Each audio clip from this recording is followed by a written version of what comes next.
जी बेटा, अगर हम अपना थोड़ा सा पिछला टॉपिक जो है उसको रिवाइज करते हैं तो हमने उसमें जो बहुत इम्पॉर्टेंट चीज़ें चंद एक पढ़ी थी उनमें हमारा जो कॉन्सेप्ट था that was biological species concept. और मैं इसको इम्पॉर्टेंट क्यों कह रहा हूँ क्योंकि बहरहाल हमने जो है वो ये जब टॉपिक पढ़ा था तो इसकी अहमियत ये है कि आगे जितना भी हमने स्पीशिएशन पढ़नी है ना वो इसी पर बेस करता है। लेकिन मतलब हमने जितना भी स्पीशीज़ का कॉन्सेप्ट पढ़ना है वो उसी कॉन्सेप्ट पर बेस करता है जो हम पीछे पढ़ के आए हैं कि स्पीशीज़ के दरमियान स्पीशीज़ होती क्या है। ठीक है, नंबर वन।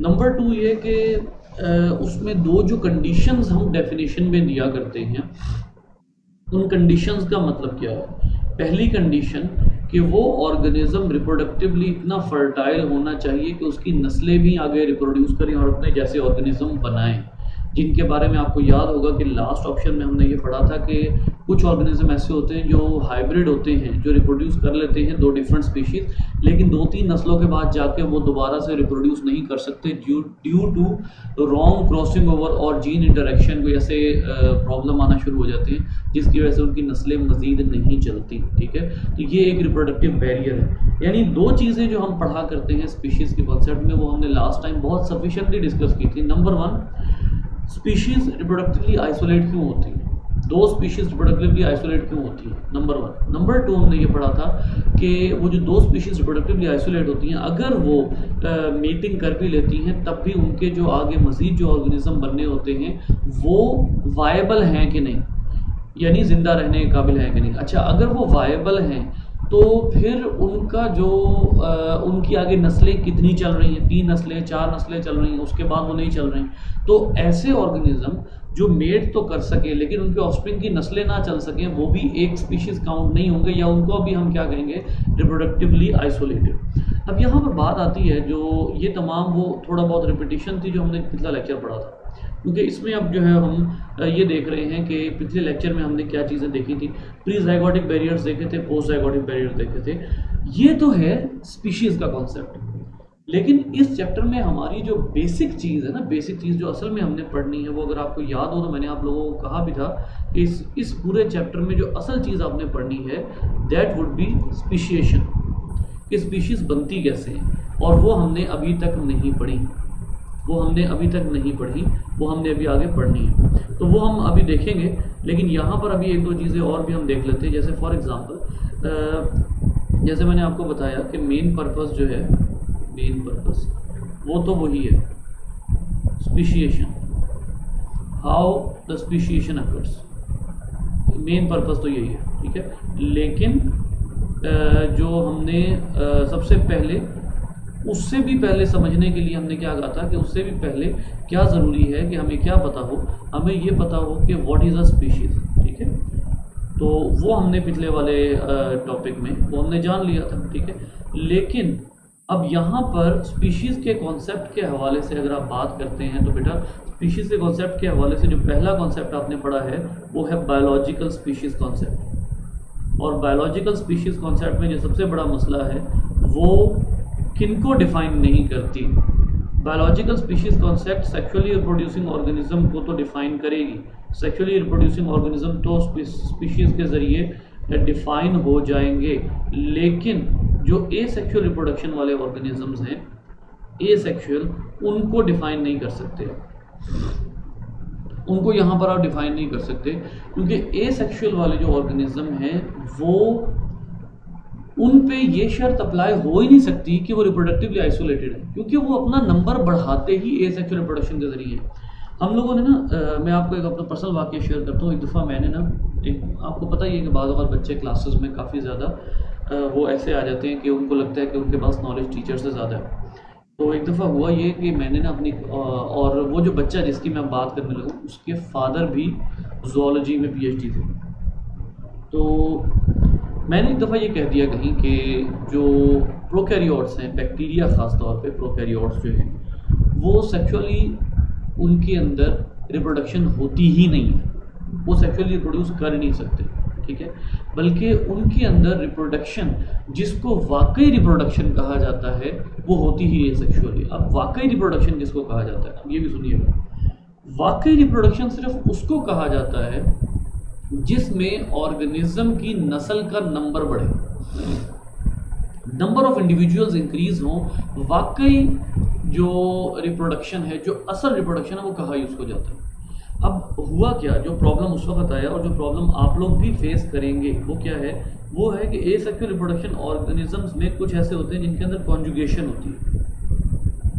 कॉन्जुगेशन, अब conjugation is not sexual reproduction.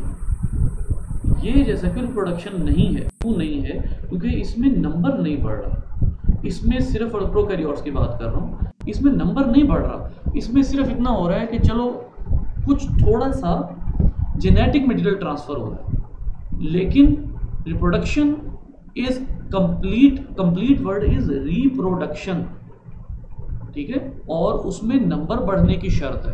तो प्रोकैरियोट्स तो ये काम कॉन्जुगेशन के जरिए कर ही नहीं सकते, लिहाजा आप ये जरूर कह सकते हैं कि वो दूसरे ऑर्गेनिज्म को डीएनए का थोड़ा सा टुकड़ा तो प्रोवाइड करते हैं, लेकिन वो एंटायरली न्यू ऑर्गेनिज्म नहीं बना रहे होते, ठीक है। तो एसेक्सुअल रिप्रोडक्शन, जिन ऑर्गेनिजम्स में असल में एसेक्सुअल रिप्रोडक्शन है, वो बायोलॉजिकल स्पीशीज कॉन्सेप्ट से डिफाइन नहीं होते। एक आपको मैं जो है ना एक सेंटेंस दिखाता हूँ यहाँ पे, वो आपको जो है वो इस बात को कंप्लीट कर देगा। जैसे the biological species concept also does not apply or to organisms that reproduce asexually all or most of the time, such as prokaryotes. आगे देखिएगा, many prokaryotes do transfer genes among themselves, but this is not the part of reproductive process. Straight forward बात है भाई, gene वो transport करते हैं लेकिन वो सेक्सुअल रिप्रोडक्शन नहीं कहला सकती, वो रिप्रोडक्शन नहीं है, वो जेनेटिक ट्रांसपोर्ट है लेकिन वो रिप्रोडक्शन नहीं। तो इसलिए ये जो बायोलॉजिकल स्पीशीज कॉन्सेप्ट है, ये ऐसे ऑर्गेनिजम्स पर अप्लाई होता ही नहीं। दूसरी बात, अच्छा यहाँ पर बायोलॉजिकल स्पीशीज कॉन्सेप्ट की लिमिटेशन आ जाती है। लिमिटेशन क्या है कि अब आप जो है वो ये कह ही नहीं सकते कि बायोलॉजिकल स्पीशीज कॉन्सेप्ट 100% ठीक है, क्योंकि बायोलॉजिकल स्पीशीज कॉन्सेप्ट में शराइत क्या है, बायोलॉजिकल स्पीशीज कॉन्सेप्ट में शराइत हैं सबसे पहले ये जो आप कहते हैं they should producing new offsprings, ठीक है। अब न्यू ऑफस्प्रिंग्स वाला जो मसला है, एक तो वो है, दूसरा ये कि रिप्रोडक्टिवली आइसोलेटेड हो। पहली बात न्यू ऑफस्प्रिंग्स यानी बर्थ हो, और दूसरी बात ये कि वो रिप्रोडक्टिवली आइसोलेटेड हो। अब इनमें जो एसेक्सुअल रिप्रोडक्शन कर रहे हैं उनमें रिप्रोडक्टिव आइसोलेशन का चक्कर ही कोई नहीं। क्यों? क्योंकि रिप्रोडक्टिवली आइसोलेटेड का मतलब ये होगा कि उसमें कम से कम 2 पेरेंट इन्वॉल्व हों, और 2 पेरेंट जो है वो किस में इन्वॉल्व होते हैं, वो सेक्सुअल रिप्रोडक्शन में इन्वॉल्व होते हैं। इसका मतलब ये होगा कि अगर आप इसमें जो है वो रिप्रोडक्टिव आइसोलेशन की बात करते हैं तो वो सिर्फ और सिर्फ किस में आ सकती है, सेक्सुअल रिप्रोडक्शन में। एसेक्सुअल रिप्रोडक्शन जो है उसके अंदर तो ओनली सिंगल पेरेंट होता है, सिर्फ सिंगल पेरेंट होता है। तो ऐसी सूरत में आप फिर क्या करेंगे? मेरी बात मुझे उम्मीद है कि आप तक पहुंच रही होगी कि क्योंकि सेक्सुअल रिप्रोडक्शन जो रिप्रोडक्टिव आइसोलेशन सिर्फ तब होती है जब कम से कम 2 ऑर्गेनिज्म मेटिंग के लिए जो है वो रिक्वायर्ड हो, तब रिप्रोडक्टिव आइसोलेशन पॉसिबल हो सकती है। जब रिप्रोडक्शन के लिए एक ही पेरेंट चाहिए, 2 ऑर्गेनिज्म नहीं चाहिए, एक ऑर्गेनिज्म चाहिए, वही अपना नंबर बढ़ा सकता है, तो इसमें रिप्रोडक्टिव आइसोलेशन का तो सवाल नहीं पैदा होता। तो ऐसी सूरत में आप बायोलॉजिकल स्पीशीज कॉन्सेप्ट को यहाँ पर अप्लाई नहीं कर सकते। फिर आप क्या करते हैं, फिर we have several more definitions, ठीक है। Biological species concept it is limited, तो फिर हम क्या करते हैं, we have several more concepts और according to Campbell biology there are almost 20 different definitions of a species. तो अब यहाँ पर हम उनमें से 2 मेजर जो हैं वो हम यहाँ पर दिखा सकते हैं। फॉर एग्जांपल आप ये देख लीजिए कि यहाँ पर अच्छा, उसके बाद फिर एक और मसला है, there are many species that are morphologically and ecologically distinct and yet gene flow occurs between them. अब एक और बात यहाँ पर बहुत क्लियर करने की ज़रूरत है, और वो क्या है कि जो स्पीशीज़ होती हैं उनमें क्योंकि रिप्रोडक्टिव आइसोलेशन होती है, लिहाजा जीन फ्लो भी नहीं हो सकता। दोबारा सुनिए, स्पीशीज क्योंकि रिप्रोडक्टिवली आइसोलेटेड होती हैं, चाहे प्री जाइगोटिक बैरियर की वजह से हो चाहे पोस्ट जाइगोटिक बैरियर्स की वजह से हो, उनमें जीन फ्लो नहीं होता। लेकिन कुछ मैमल्स भी ऐसे हैं जो कि इस कंडीशन को फुलफिल नहीं करते। जैसे मैंने आपको बताया कि कुछ डॉग्स ऐसे होते हैं, पिछले 1-2 लेक्चर में 6 लेक्चर में बात हुई थी, कुछ डॉग्स ऐसे हैं, इस वक्त नस्लें मौजूद हैं जिन नस्लों में रिप्रोडक्शन होती भी है और उसके बाद वो आगे नस्लें चलती भी हैं। यानी इसका मतलब है क्या हो गया, वो जीन फ्लो हो गया, क्योंकि अगली नस्लों में एक स्पीशीज ए और एक स्पीशीज बी का जीन जब आ गया तो जीन फ्लो तो कर गया ना। स्पीशीज की बायोलॉजिकल स्पीशीज कॉन्सेप्ट की क्या शर्त है कि जीन फ्लो ना हो, यानी रिप्रोडक्शन ना हो, ठीक है। लेकिन यहाँ पर कुछ ऑर्गेनिज्म ऐसे हैं जो कि जिनकी 2-2, 3-3 नस्लें आगे जाके मजीद रिप्रोड्यूस करते रहते हैं, वो उनमें ये एबिलिटी होती है कि वो मजीद रिप्रोड्यूस कर सकते हैं, ठीक है। ये भी आप आगे प्लांट्स भी पढ़ेंगे एग्जाम्पल। तो जब ऐसी बात आ जाती है, जब इतनी एक्सेप्शंस आ जाती हैं, जैसे मैमल्स में एक्सेप्शंस और हैं, प्लांट्स में एक्सेप्शंस और हैं, प्रोकैरियोट्स में एक्सेप्शंस और हैं, इसी तरीके से प्रोटिस्टा में एक्सेप्शंस और हैं। जब हर ग्रुप में सेपरेट एक्सेप्शंस आती जाएंगी तो इसका मतलब ये होगा कि ये जो स्पीशीज है ये आप ऑलमोस्ट हर ग्रुप की अलग डेफिनेशन देनी पड़ जानी है। आप इसको ज़रा अंदाज़ा कीजिए कि आपको हर ग्रुप की अलग डेफिनेशन देनी पड़ सकती है अगर आप स्पीशीज़ को डिफाइन करने में आए। जैसे यहाँ पर एक एग्जांपल दी हुई है इन्होंने, एग्जांपल यहाँ मौजूद है। वो कहता है कि an example of grizzly bear and polar bear whose hybrid offspring have been dubbed growler bears। अब वो जाहिर है उन्होंने ग्रिजली से GR लिया और ओलर लिया उन्होंने पोलर से, ठीक है। नेचुरल अच्छा, अब ये जो है, ये जो ऑर्गेनिज्म है, जो अभी हमने ग्रोलर बियर की बात की है, ये वाला, ये जो ऑर्गेनिज्म है ये वायबल भी है। एक तो ये वायबल है, दूसरा ये रिप्रोड्यूस भी करता है, ठीक है। अब बज़ाहिर मॉर्फोलॉजिकली ग्रिजली बियर कहाँ और पोलर बियर कहाँ, गौर कीजिएगा इधर इस डायग्राम में देखिए बेटा, ये ग्रिजली बियर है, ये पोलर बियर है,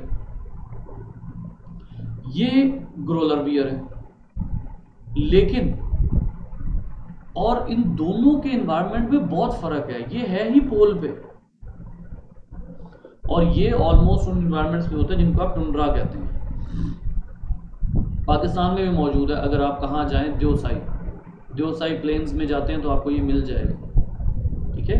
तो ये टुंड्रा के एनवायरनमेंट में होता है, ये पोल्स पे होता है। अब टुंड्रा और पोल्स इनका तो हैबिटेट ही बड़ा फर्क है। ये ना सिर्फ मॉर्फोलॉजिकली डिफरेंट है बल्कि ये दोनों के दोनों ऑर्गेनिज्म जो हैं ये इकोलॉजिकली भी बहुत फार अपार्ट है, ये एक दूसरे का एनवायरनमेंट शेयर कर नहीं सकते।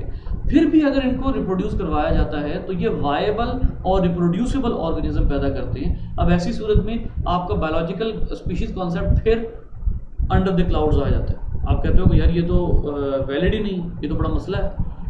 मतलब बाकी ऑर्गेनिज्म के लिए बायोलॉजिकल स्पीशीज कॉन्सेप्ट अगर ठीक भी होगा तो इनके लिए ठीक नहीं है। अब आपको कोई और डेफिनेशन देनी पड़ेगी। जैसे आपको बायोलॉजिकल स्पीशीज कॉन्सेप्ट को लिमिट करके प्रोकैरियोट्स के लिए अलग डेफिनेशन देनी पड़ रही है, बिल्कुल ऐसे ही ग्रोलर बियर के लिए भी आपको बायोलॉजिकल स्पीशीज कॉन्सेप्ट से हट के डेफिनेशन देनी पड़ेगी। लिहाजा स्पीशीज का कॉन्सेप्ट हर दफ़ा बायोलॉजिकल स्पीशीज कॉन्सेप्ट अप्लाई नहीं हो सकता। तो फिर कौन सा होता है, जैसे कुछ है मॉर्फोलॉजिकल स्पीशीज कॉन्सेप्ट। ये एक अच्छा कॉन्सेप्ट है, ये बहुत अच्छा कॉन्सेप्ट है जिसमें हम मॉर्फोलॉजिकली डिस्टिंक्ट ऑर्गेनिज्म को डिफरेंट स्पीशीज कह देते हैं।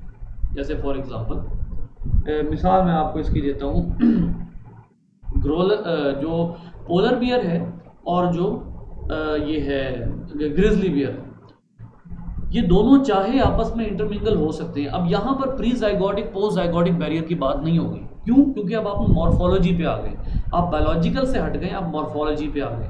ये कॉन्सेप्ट जो अब आप पढ़ रहे हैं ये मॉर्फोलॉजिकल है और मॉर्फोलॉजिकल में आप प्री और प्रो की बात नहीं करेंगे। प्री जाइगोटिक बैरियर की बात करेंगे ना प्रो की बात करेंगे। अब आप स्ट्रेट फॉरवर्ड मॉर्फोलॉजिकल की बात करेंगे और ऐसी सूरत में आपको अब ज़रूरत ही नहीं है ये बात करने की कि वो रिप्रोड्यूस करेंगे या नहीं, क्योंकि आपने कॉन्सेप्ट ही अक्सर चेंज कर दिया। आपका कॉन्सेप्ट यहाँ पर था बायोलॉजिकल, जिसकी शराइत थी क्या न्यू ऑफस्प्रिंग पैदा हो और रिप्रोडक्टिवली आइसोलेटेड हो। लेकिन अब आपने क्या कर दिया, आपने कॉन्सेप्ट ही अक्सर चेंज कर दिया। आपने कहा कि हम मॉर्फोलॉजी की बेस पर बात करेंगे और मॉर्फोलॉजी की बेस पर जो ऑर्गेनिज्म डिफरेंट होंगे वो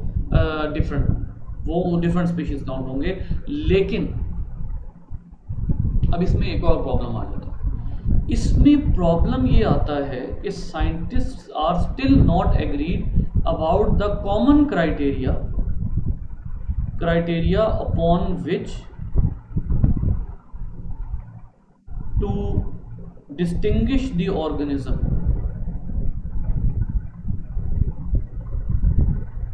आप वो कौन सा क्राइटेरिया बनाएंगे जिसकी बेस पे आप दो ऑर्गेनिजम्स को अलहदा करेंगे?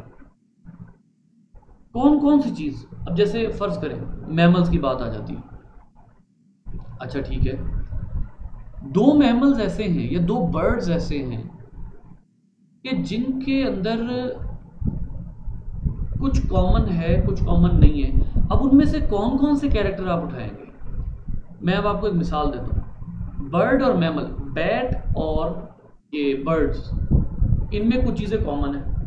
अब जैसे अगर आप बैट को बर्ड नहीं कह रहे सिर्फ इस वजह से कि वो मैमल है, लेकिन आप बैट को बर्ड लाइक कह रहे हैं कि वो फ्लाई कर सकता है, तो फिर बैट को बाकी मैमल से कैसे सेपरेट करेंगे?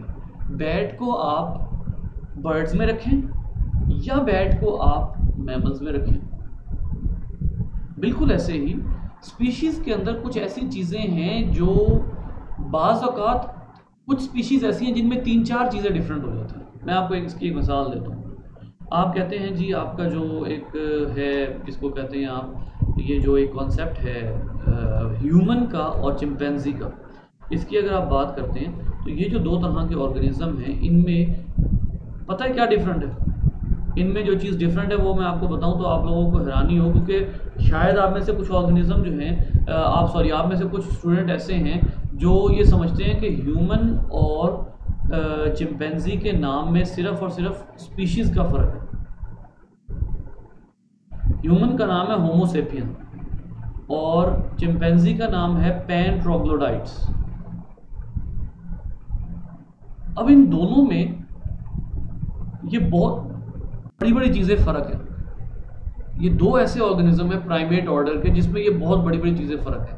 लेकिन बहुत सी ऐसी स्पीशीज़ है जिनमें इतने माइनर डिफरेंस होते हैं कि साइंटिस्ट अभी तक ये एग्री ही नहीं कर सके या वो एक पेज पर नहीं आ सके कि तमाम ऑर्गेनिज्म में मॉर्फोलॉजिकल स्पीशीज़ कॉन्सेप्ट को सेम टू सेम कैसे अप्लाई किया जाए। याद रखिए, स्पीशीज़ कॉन्सेप्ट ना तो biological species concept same to same सब पे अप्लाई होता है, जैसे यूकैरियोट्स और प्रोकैरियोट्स की मैंने बात कर दी, सेक्सुअल और एसेक्सुअल रिप्रोडक्शन की मैंने बात कर दी, ठीक है। बायोलॉजिकल स्पीशीज कॉन्सेप्ट भी सब पे अप्लाई नहीं हो सकता, इसी तरह मॉर्फोलॉजिकल भी सब पे अप्लाई नहीं हो सकता। किसी के कुछ क्राइटेरिया डिफरेंट है, किसी के कुछ क्राइटेरिया डिफरेंट है। बाद वक्त आपके पास फर्ज कर लें कि आपके पास जो है वो 3 स्पीशीज हैं, ABC 3 स्पीशीज हैं। अब ये जो 3 डिफरेंट स्पीशीज हैं, इनमें जो A और B हैं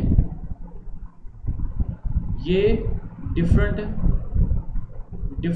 मॉर्फोलॉजी, इनकी जो डिफरेंस की बेस है वो डिफरेंट मॉर्फोलॉजिकल बेस है। B और C इनकी भी जो मॉर्फोलॉजिकल बेस है वो डिफरेंट है, यानी ना B जो है वो A से मिलता है ना B जो है वो C से मिलता है। लेकिन एक टाइम आता है आपको पता लगता है कि A और C में बहुत कुछ कॉमन है, बहुत कुछ कॉमन है। अब आपने जिस बेस पे A और B को सेपरेट किया था, उसी बेस पे जब A और C को आप सेपरेट करने पे आएंगे तो उनमें से बहुत सी चीज़ें उनमें कॉमन होंगी। मुझे उम्मीद है मेरी एग्जांपल आप तक पहुंच गई होगी। मैं एक दफ़ा रिपीट कर लेता हूँ।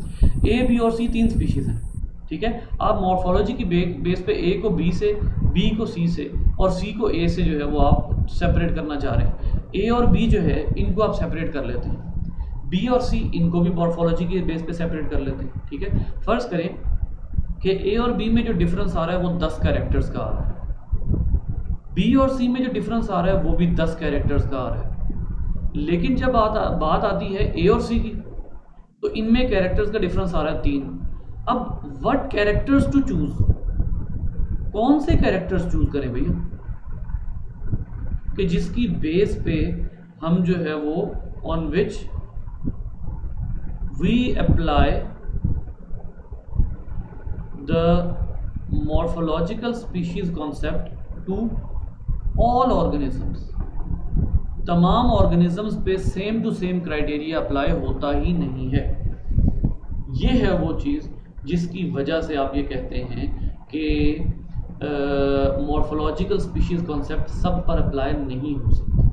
कुछ गुंजाइश हर जगह रह जाती है। जैसे मैंने आपको ए, बी और सी की बात बताई, अब ए और बी में डिफरेंट क्राइटेरिया आ रहा है, बी और सी में डिफरेंट क्राइटेरिया आ रहा है, ठीक है। फर्ज करें ये क्राइटेरिया ठीक है बी का ए से और बी का सी से, लेकिन ए के सी से जब बात आती है तो क्राइटेरिया चेंज हो रहा है। अब आप क्या करेंगे, यहाँ आके फंस जाते हैं। तो इस वजह से मॉर्फोलॉजिकल स्पीशीज कॉन्सेप्ट भी जो है वो लिमिटेड है, ये भी कंप्लीट नहीं है। फिर एक आ जाता है ecological species concept. Ecological species concept base करता है निश पे। ले जी, सबसे पहले तो मुझे बताइए निश क्या होता है।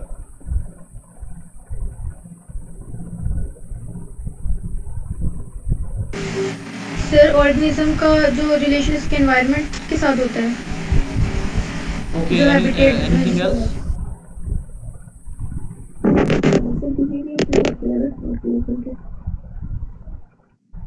जी, कोई और पॉइंट?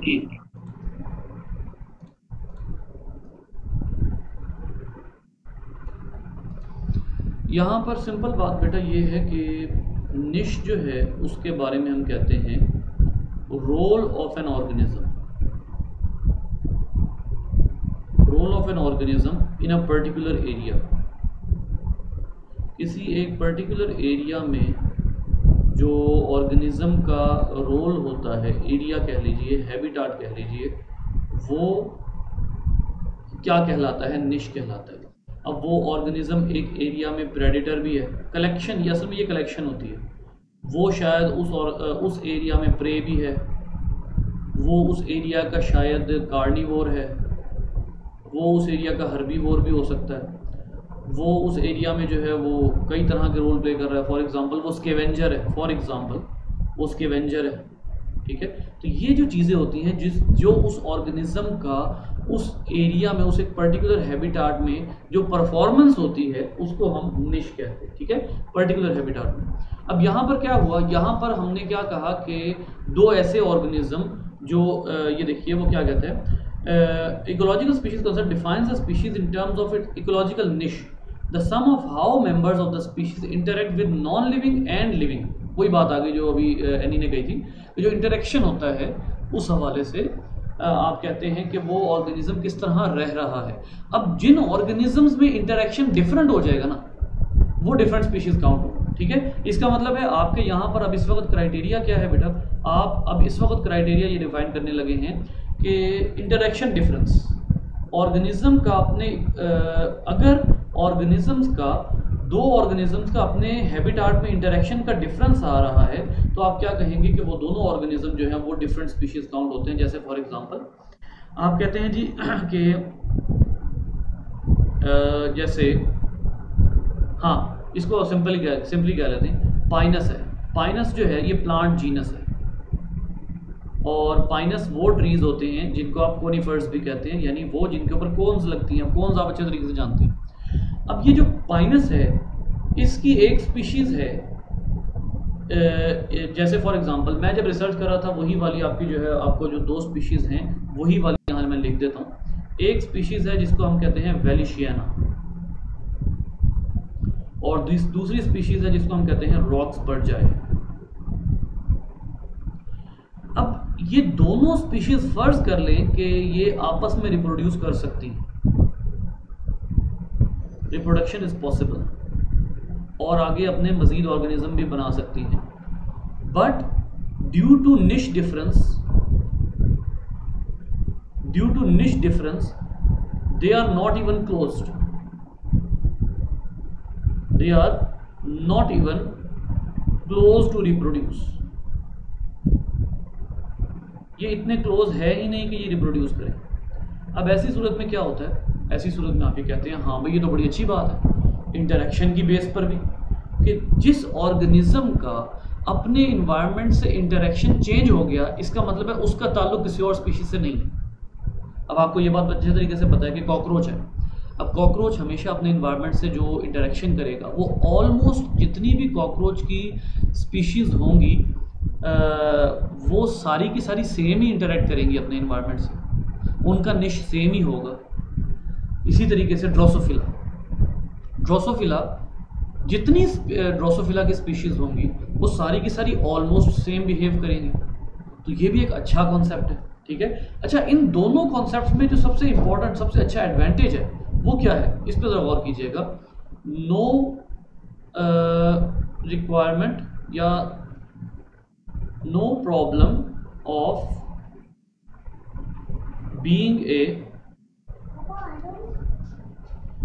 ए प्रोकैरियोट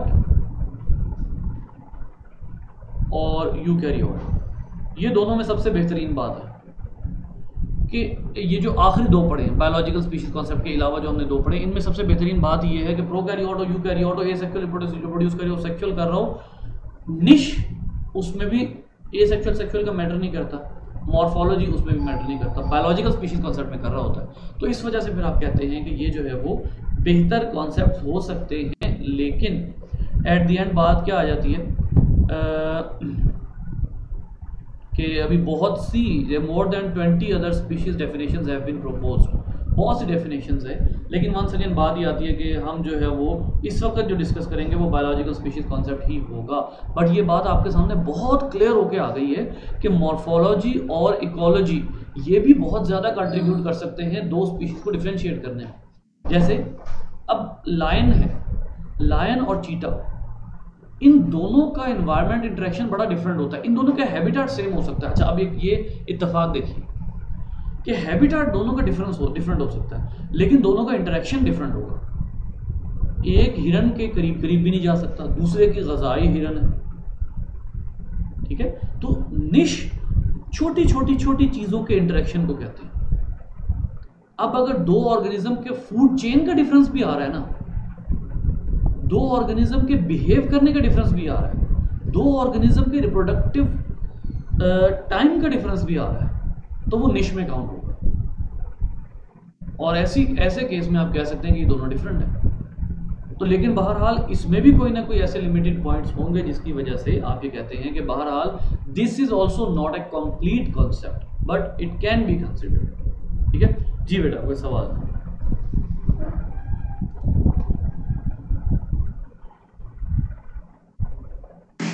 सर जो आपने ये दो स्पीशीज बताई हैं कि इनकी रिप्रोडक्शन पॉसिबल है लेकिन इनका निश डिफरेंट हो जाता है, तो सर इनकी रिप्रोडक्शन कैसे पॉसिबल है और इनके निश में क्या चेंज आता है कि फिर ये रिप्रोड्यूस नहीं कर पाती? मैंने किसकी दो प्लांट्स की बात बताई? जी सर, वो जो आपने बोला था आपने ओके फाइन। जो मैंने दो प्लांट्स बताए हैं, एक पाइनस रॉक्सबर्जाई है और दूसरा पाइनस वैलेशियाना है। बेटा, इनके निश में सबसे बड़ा फ़र्क ये है कि ये इंतहाई डिफरेंट ऑल्टीट्यूड पे हैं। पाइनस रॉक्सबर्जाई को आप शायद लाहौर में भी ग्रो कर सकें। पाइनस वैलेशियाना आपको मरी के हाईएस्ट पॉइंट पे मिलेगा, उससे नीचे नहीं मिलेगा, क्योंकि मैंने रिसर्च की हुई है। मैं वो ऑल्टीट्यूड बता सकता हूँ क्योंकि मैंने बहुत मुश्किल फेस की थी इसकी। पाइनस वैलेशियाना के एक ख़ास ऑल्टीट्यूड है, उससे नीचे ये ग्रो ही नहीं करता। नेचुरली उससे कुछ नीचे ग्रो करता है पाइनस रॉक्सबर्जाई। मैं ये नहीं कह रहा नेचुरली लाहौर में ग्रो करता है, नेचुरली शायद ही हो कि पाइनस रॉक्सबर्जाई या पाइनस की कोई स्पीशीज़, कोनीफर से कोई स्पीशीज़ लाहौर में ग्रो कर सकती है। आप खुद ला के इंट्रोड्यूस करें वो अलग बात है, फिर वो ग्रो कर लेते हैं, इसमें कोई शक नहीं। लेकिन वैलेशियाना यहाँ ग्रो नहीं करता। अब ये जो निश है, ये हैबिटेट का डिफरेंस भी आ गया इसमें कि एक ऑर्गेनिज्म का ऑल्टीट्यूड ऊपर है, एक ऑर्गेनिज्म का ऑल्टीट्यूड नीचे है। अगर आप उनको बाय चांस क्लोज ले आए ना, तो वो दोनों नई स्पीशीज बना सकते हैं, लेकिन वो बाय चांस क्लोज नेचर में नहीं आते। आप लेकर आएंगे वो एक अलग बात है, लेकिन नेचर में वो बाय चांस क्लोज नहीं आते। वाई? क्योंकि उनका हैबिटेट डिफरेंट होता है। जी भाई।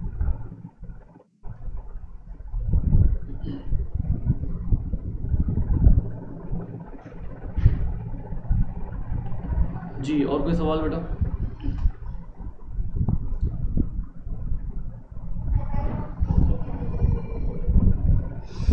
अच्छा, ये आगे थोड़ी सी मज़ीद डिस्कशन कर लेते हैं रिगार्डिंग स्पीशिएशन, क्योंकि अब हम अपने इस जो है वो टॉपिक के, इस चैप्टर के उस पोर्शन पे पहुँचे हैं कि जिसके हवाले से हमारी अब डिस्कशन ये होगी कि जो स्पीशिएशन है वो कैसे पॉसिबल है। क्योंकि एक बात तो हमने डिफ़ाइन कर ली है कि स्पीशीज़ होती क्या है। अब हम अगर डिफरेंट बैरियर्स लगाते आए ना, तो हमारे लिए स्पीशिएशन को कंसीडर करना इतना बहुत ज़्यादा मुश्किल नहीं है।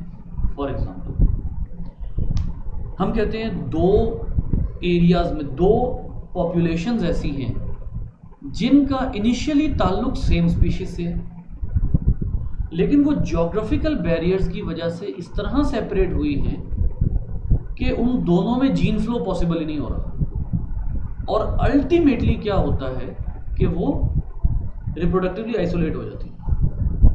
एग्जाम्पल, एक ही एरिया है, एक ही आइलैंड है, उस आइलैंड के अंदर पानी के छोटे छोटे पॉन्ड्स बने हुए हैं। एक तरह की स्पीशीज इधर एग्जिस्ट करती है, एक तरह की स्पीशीज इधर एग्जिस्ट करती है। सॉरी, एक तरह की स्पीशीज की पॉपुलेशन फिश की इधर एग्जिस्ट कर रही है, एक तरह की फिश स्पीशीज जो है वो इधर एग्जिस्ट कर रही है, दरमियान में लैंड है। अब क्या होगा, दोनों सेम पॉपुलेशंस हैं, लेकिन दोनों रिप्रोडक्टिवली आइसोलेट ना होते हुए भी रिप्रोडक्टिवली आइसोलेटेड है। इनमें जीन फ्लो पॉसिबल नहीं हो रहा।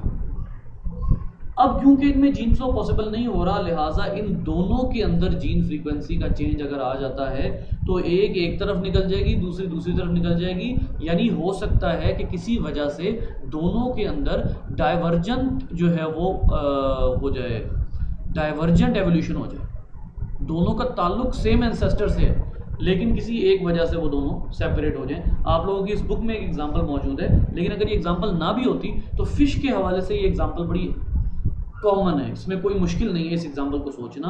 आप लोग बड़ी आराम से थोड़ी सी ब्रेनस्टॉर्मिंग के साथ इस एग्जांपल को सोच सकते हैं। एग्जांपल क्या है, फर्ज कर लें एक पॉन्ड है जिसमें प्रेडेटर्स हैं, दूसरा पॉन्ड है जिसमें प्रेडेटर्स नहीं है।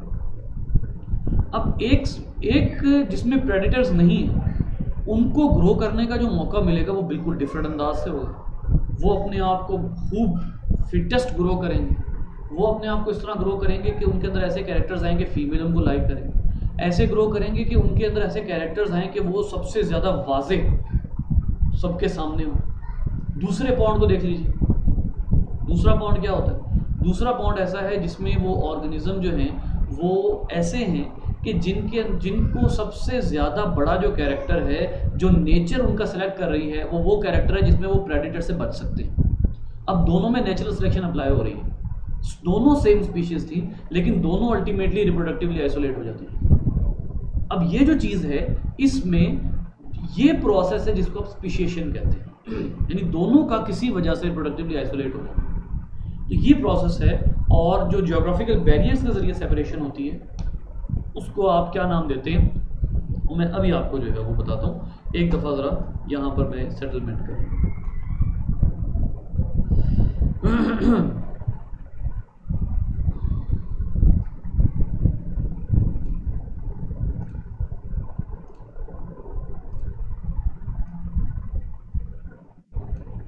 अच्छा जी, अब यहाँ पर टाइप्स ऑफ स्पीशिएशन, क्योंकि स्पीशिएशन जो है वो डार्विन ने भी स्पीशिएशन को क्या नाम दिया था, पिछला लेक्चर अगर आपको याद हो तो आपने कहा था, डार्विन ने कहा था कि ये मिस्ट्री ऑफ द मिस्ट्रीज़ है, यानी जितनी मर्जी आप जो है वो ले आए, ये ऐसी मिस्ट्री है जो बाकी मिस्ट्रीज़ की भी मिस्ट्री है। तो ये स्पीशिएशन जो है, इसके अंदर क्या क्या चीज़ें पॉसिबल हैं, कैसे कैसे हो सकती है, उसमें अब आप यहाँ पर देखते हैं कि दो तरह की स्पीशिएशन सिर्फ यहाँ पर गिवन है। मैं यहाँ पर मज़ीद भी डिस्कस करूँगा, ठीक है। जो दो मेन यहाँ पर गिवन है वो एक एलोपैट्रिक है और एक सिम्पैट्रिक है, ठीक है, एलोपैट्रिक और सिम्पैट्रिक। लेकिन एलोपैट्रिक और सिम्पैट्रिक में पैट्रिक की तरह का वर्ड एक और जगह भी यूज़ हुआ है, कुछ और टाइप्स भी हैं। तो मैं इंशाल्लाह कोशिश ये करूँगा कि वो डाटा भी आपको प्रोवाइड करूँ, क्योंकि यहाँ पर मेरे ख्याल में कॉन्सेप्ट थोड़ा महदूद है, तो इसको थोड़ा सा हम वाइड करेंगे। एलोपैट्रिक और सिम्पैट्रिक। एक बात तो यहाँ से तय कर लीजिए पैट्री से, ये आपको इंशाल्लाह आप कभी नहीं भूलेगा, जो मैं आपको बता दे रहा हूँ बेटा। पैट्री और इसके साथ मिलता जुलता एक वर्ड है पैट्रियट। पैट्रियट का ताल्लुक किससे होता है? कंट्री से, ठीक है। तो पैट्रिक जहां वर्ड आएगा ना उसका मतलब होगा कंट्री। एलो का मतलब होता है डिफरेंट। दो ऐसे पॉपुलेशंस जो ज्योग्राफिकल बैरियर्स की वजह से डिफरेंट एरिया में रह रही हूं। चाहे अब इसकी एक बड़ी मजे की मिसाल आप लीजिए यहां पर। चाहे मैं एक एरिया में जाता हूं, मेरे सामने दो पॉन्ड्स हैं, मेरे लिहाज से वो दोनों फिश की जो स्पीशीज हैं वो एक ही जगह पर रह रही हैं, लेकिन अपने लिहाज से वो दोनों डिफरेंट जगहों पर रह रही हैं। तो आप उसको क्या कहेंगे? उसको आप एलोपैट्रिक कहेंगे या सिम्पैट्रिक कहेंगे? बेटा उनको उनके हिसाब से पढ़ा जाएगा। तो जब उनको उनके हिसाब से पढ़ा जाएगा तो आप ये कहेंगे कि उनके अंदर जो स्पेसिएशन होगी वो एलोपैट्रिक होगी, यानी वो दोनों डिफरेंट कंट्रीज में रह रहे हैं, ठीक है। जैसे फॉर एग्जांपल आप कहते हैं कि आपने एक कॉन्टिनेंट की बात कर ली। अब वो एक कॉन्टिनेंट जो है उसमें रहने वालों को सबको आप सेम ही समझ लेते हैं, लेकिन जब आप उसको जूम इन करते हैं तो पता लगता है कि कॉन्टिनेंट्स में जो कंट्रीज हैं उनके दरमियान में बाउंड्रीज हैं। अब ऊपर से देखने वाला तो यही कहेगा कि ये जो टुकड़ा है इसमें सारे लोग एक जैसे रह रहे हैं, ठीक है। बिल्कुल ऐसे ही आगे आ जाइए, कंट्री के अंदर मजीद लाइंस लगी हुई हैं। तो ये एलोपैट्रिक का मतलब है डिफरेंट कंट्रीज या डिफरेंट ज्योग्राफिकल एरिया। और सिम्पैट्रिक कंट्री से मुराद यहां पर एक और भी ज़हन में रख लीजिए, यहां पर है ज्योग्राफिकल एरिया, ठीक है। इसके बाद आ जाइए सिम्पैट्रिक। सिम का मतलब जहां भी होगा सेम होगा, ठीक है। सिम्पैट्रिक तो ये सेम ज्योग्राफिकल एरिया जो है उसके अंदर होने वाली स्पीशिएशन है। और ये जो दो टाइप्स की स्पीशिएशन है बेटा ये ऐसी हैं कि जिनमें आप वाज़ेह तौर पर ये समझ सकते हैं कि एलोपैट्रिक जो है वो तो आराम से समझ में आने वाली है कि ऑर्गेनिज्म किसी भी ज्योग्राफिकल बैरियर्स की वजह से क्या हो सकते हैं, एक दूसरे से आइसोलेट हो सकते हैं और रिप्रोडक्टिवली आइसोलेट हो सकते हैं। लेकिन जो मज़े की बात है ना वो है सिम्पैट्रिक में। मैं ये दोनों चीज़ें कल एक्सप्लेन करूँगा, लेकिन इसको फिलहाल थोड़ी बहुत एक्सप्लेनेशन ले लेते हैं ताकि कल के लिए आसानी हो जाए, कल हम तेज़ी से मूव कर लेंगे आगे। सिम्पैट्रिक में एरिया भी एक है लेकिन रिप्रोडक्टिव आइसोलेशन हो गई। फॉर एग्जाम्पल रिप्रोडक्टिव आइसोलेशन हो सकती है सेक्सुअल सिलेक्शन की वजह से। क्या कि दो स्पीशीज एक जगह रह रही हैं लेकिन एक स्पीशीज की फीमेल्स दूसरी स्पीशीज की फीमेल को दूसरी स्पीशीज के मेल को प्रेफर करती नहीं है due to some certain character. वो जो प्रेफरेंस है वो नहीं है। अब क्या होगा, एक ही एरिया में रहते हुए रिप्रोडक्टिव आइसोलेशन हो जाएगी, क्योंकि जब आप सेक्सुअल रिप्रोडक्शन की बात करते हैं तो मैंने आपको क्या कहा, दो पार्टनर्स चाहिए होते हैं। अब उसमें से एक पार्टनर विलिंग नहीं है, बिहेवियरली आइसोलेटेड है, तो आप क्या कर लेंगे? आप तो कर ही नहीं सकते, उनको मीटिंग करा ही नहीं सकते। उनके दरमियान में ज्योग्राफिकल बैरियर नहीं है, वो एक जगह पर रह रहे हैं, यानी सिम्पैट्रिक है। एलोपैट्रिक तो मैंने आपको कहा ना आराम से समझ आ जाती है। एक जगह पर रहते हुए बिहेवियरली सेपरेट, वो इतने ज्यादा इंटरमिंगल हो रहे हैं कि उनके खाने की जगह भी एक है, एक ही जगह पर रहते हुए खा रहे हैं, लेकिन एक का जो रिप्रोडक्टिव टाइम है वो दूसरे से डिफरेंट है। सिम्पैट्रिक स्पीशिएशन हो जाएगी, इसका जो जीन फ्लो है वो उसमें नहीं होगा, स्पीशिएशन हो जाएगी, दोनों अलग काउंट होंगे। फिर इसी तरीके से एक मैंने आपको बात की, ये अच्छा ये बात ज़हन में रखिए कि दो चीज़ें मैंने इकट्ठी डिस्कस कर दी हैं। आपको बज़ाहिर लगेगा कि मैंने एक ही बात की है। एक मैंने कहा फीमेल को पसंद नहीं आता कैरेक्टर, दूसरा मैंने कहा टाइम डिफरेंट है। ये दोनों चीज़ें डिफरेंट हैं, दोनों फैक्टर्स डिफरेंट हैं, एक ही जगह पर दोनों में से कोई एक या दोनों आ सकते हैं। तो इस वजह से जो है वो ये एक और तरीका है। फिर इसी तरीके से एक और चीज़ है जिसको आप कहते हैं पॉलीप्लॉइडी। पॉलीप्लॉइडी क्या होता है कि जब क्रोमोसोम सेट पूरा ही एक्स्ट्रा आ जाता है, अगर 2n होता है डिप्लॉयड होता है तो 3n आ जाता है। अब 3n होने की वजह से क्या होता है, या 4n, जैसे फॉर एग्जांपल ये मैं आपको यहाँ पर बता देता हूँ क्योंकि ये बात यहाँ पर हुई भी है, लिहाजा इसको डिस्कस कर लेते हैं। सिम्पैट्रिक में एक वजह होती है, सिम्पैट्रिक की एक वजह होती है पॉलीप्लॉइडी।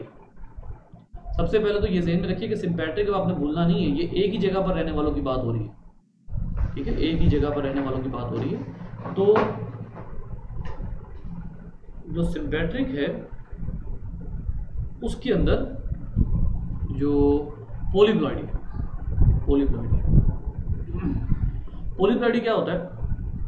पॉलीप्लॉइडी ये होता है कि किसी भी वजह से, कोई भी मियोटिक डिसऑर्डर की वजह से जो आगे जो ऑर्गेनिज्म, आगे जो एग बना है या आगे जो ऑर्गेनिज्म जो है वो प्रोड्यूस हुआ है वो 3n है या वो 4n है फॉर एग्जाम्पल, ठीक है। इधर से भी एग जो है वो भी 2n आ रहा है और वो जो मेल गैमीट है वो भी 2n आ रहा है, दोनों कंबाइन होते हैं और दोनों जो है वो 4n बना देते हैं। अब ये 4n आपको एक बात वाज़ेह तौर पर बता दूं कि 4n वाला जब मियोसिस करेगा तो आपके जहनों में ये होना चाहिए कि 4n वाला जब मियोसिस करेगा तो जो वो आगे गैमीट्स बनाएगा वो कौन से होंगे? 2n। समझ आ रही? 4n वाला जब गैमीट्स बनाएगा तो वो 2n होंगे मियोसिस के जरिए। अब यहाँ से अगर कोई और ऑर्गेनिज्म आता है जो 2n वाला है और वो जब मियोसिस करेगा तो उसके गैमीट्स होंगे n जब 2n से मिलेगा तो 3n बनेगा। अब ये क्या होगा? ये नॉन वायबल होगा या ये स्टेराइल होगा, या ये नॉन वायबल होगा या ये स्टेराइल होगा, ठीक है। अब ये जो है इसको आप कहते हैं कि ये पोस्ट जाइगोटिक बैरियर आ गया। तो ये जो पॉलीप्लॉइडी वो इस तरह से भी बैरियर ले आती है कि 4n वाले जब गैमीट बनाते हैं 2n का और 2n वाले जब गैमीट बनाते हैं n का, तो जो दरमियान का 3n आता है वो नॉन वायबल हो जाता है या वो स्टेराइल हो जाता है, जिसकी वजह से पोस्ट जाइगोटिक बैरियर आ जाता है और वो रिप्रोडक्टिवली आइसोलेटेड हो जाते हैं। चाहे वो रिप्रोडक्शन में मेटिंग अटेम्प्ट कर भी लें तब भी वो रिप्रोडक्टिवली आइसोलेट हो जाते हैं क्योंकि पोस्ट जाइगोटिक बैरियर आ जाता है, ठीक है। बिल्कुल ऐसे ही हाँ 4n वाले 4n से रिप्रोड्यूस कर सकते हैं। तो ये जो पॉलीप्लॉइडी है इसको हम थोड़ा सा कल डिटेल में डिस्कस करेंगे कि पॉलीप्लॉइडी जो है उसके अंदर क्या जो फैक्टर है वो शामिल होता है और क्यों ये रिप्रोडक्टिवली आइसोलेट हो जाते हैं। लेकिन जो बाकी दो मैंने आपको बताया जिसमें एक बहुत ही इंपॉर्टेंट फैक्टर है सिलेक्शन का, ठीक है, और जो दूसरा फैक्टर है क्योंकि इसमें जो है दैट डजंट मैटर अलॉट, इसमें जो एक चीज़ खास तौर पर पढ़ने वाली है ना वो इसकी प्रॉपर प्रैक्टिकल एग्जाम्पल है, ठीक है। नॉर्थ अमेरिका के एरिया की प्रैक्टिकल एग्जाम्पल है, वो इंशाल्लाह मैं कल आपको डिटेल में समझाऊंगा। लेकिन ये जो सिम्पैट्रिक है इसके अंदर एक तो मैंने आपको बताया पॉलीप्लॉइडी है, दूसरा सिलेक्शन है और तीसरा जो है वो एक और फैक्टर था यहाँ पर हैबिटाट डिफरेंशिएशन। ये ऑलमोस्ट वही हो गया बेटा, इकोलॉजिकल। हैबिटाट डिफरेंशिएशन में इकोलॉजिकल भी शामिल हो जाएगा और इसमें वही एग्जांपल है जो मैं आपको पहले दे चुका हूँ, ठीक है। तो डिफरेंट भी हुई तो वो हम डिस्कस कर लेंगे। जी बेटा, एनी क्वेश्चन?